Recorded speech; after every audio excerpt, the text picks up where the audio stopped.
Hello Stampers, it's Amy with Stampin' Magic. Thank you very much for joining me today, and thank you for joining me on project 4 of my Creepy Crafts Halloween series.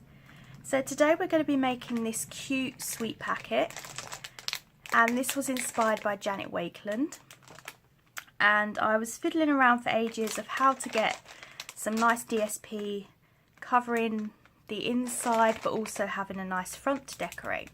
And I came across her tutorial and I thought it was a really nice idea.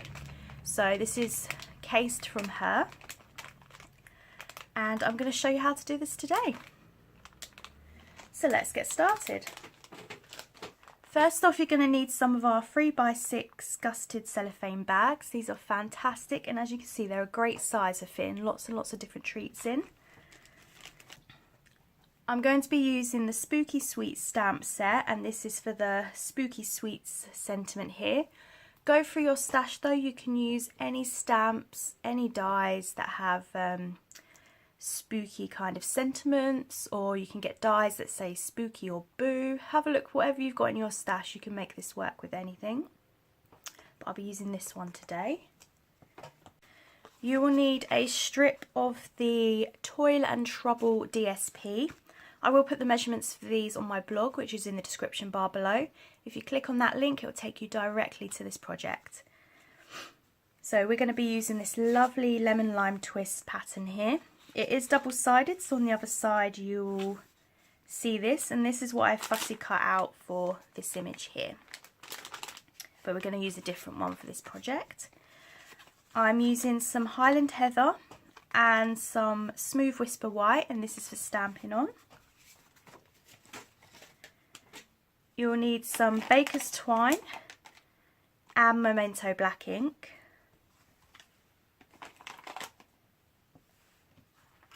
And I've pre-fussy cut out a witch's hat, which I'm going to use in place of the cauldron. And just so you can see, in this DSP there are some really fantastic images you can use to cut out.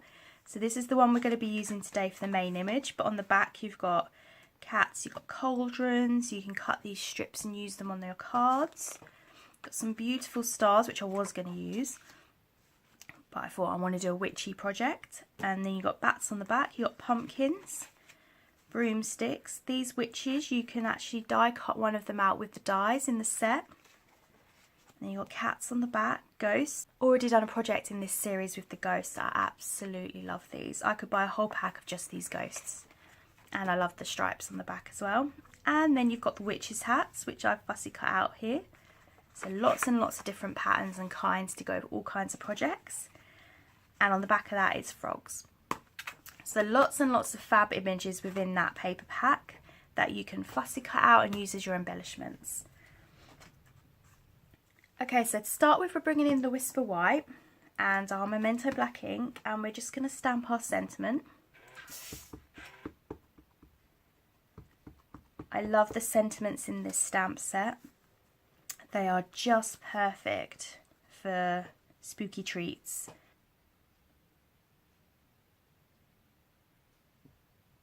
Okay, so you want to stamp that to the top of your Whisper White, and we're actually done with that. Okay, depending what image you're using, depends which you might want to put on top of this.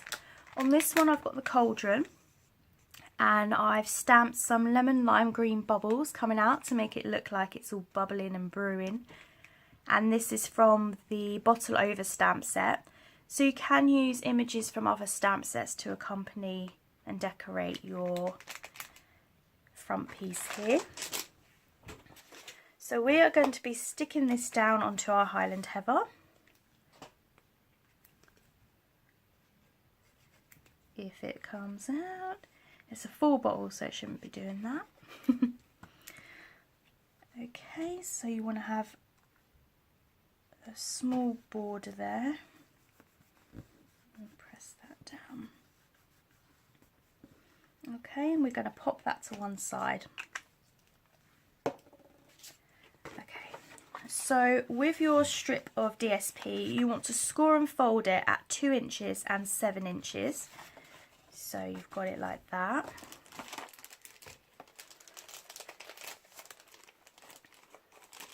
You want to bring in your gusseted bag and open that up.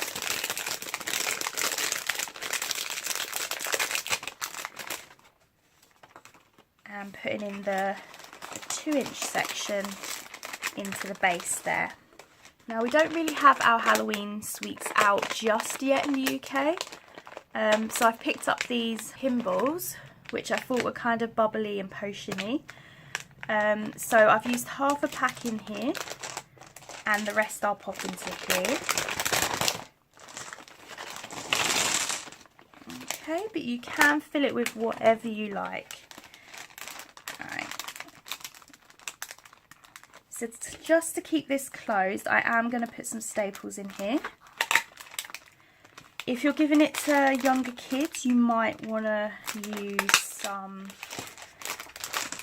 tear and tape or some snail just to keep that closed. Okay, and then we're going to pull that over. Just adjust that a little bit, and that will sit there like so. I forgot to mention at the start, you'll need a hole punch of some sort. I've got my old Stampin' Up one here, and we're just going to punch a hole about 1 centimetre from the bottom there, and we're going to bring in our baker's twine. Let's get rid of that, and you want to feed that up, wrap it round, and bring it back down. Okay, like so. So before we actually tie our bow, I'm going to bring this forward like that, and then we're going to stick down our front panel. I'm just going to use Tombow for this.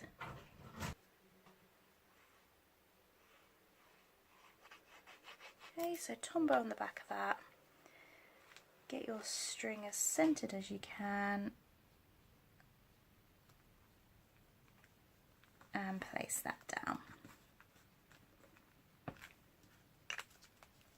Let's get rid of these. Okay, so you're going to want some dimensionals and your image. So I've got the witch's hat here.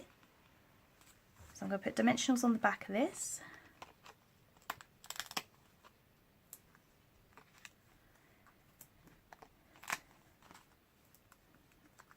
Okay, taking those off,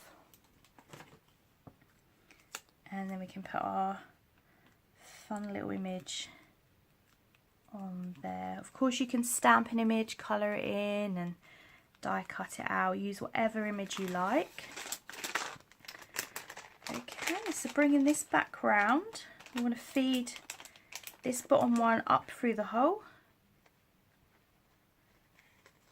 And this not only is a nice decorative piece, it also keeps your bag closed.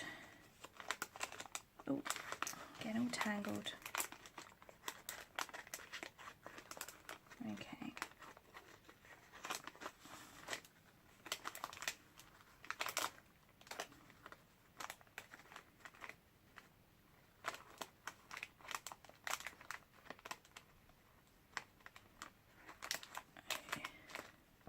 And then you just adjust your bows till they look pretty. There we go. Now I'm going to snip those tails off. Like so. And that is our treat bag finished. So a really quick, cute little project to do. Uses up some of your really nice DSP. It's colourful. You can use stamped images or cut out images on the DSP here. And decorate them how you like. So I hope you enjoyed this project. Do give me a thumbs up and subscribe. There is 3 more projects coming in the next 3 days for my Creepy Crafts Halloween series. If you have missed any of the previous projects, go onto my channel and just click back through and you'll see them all.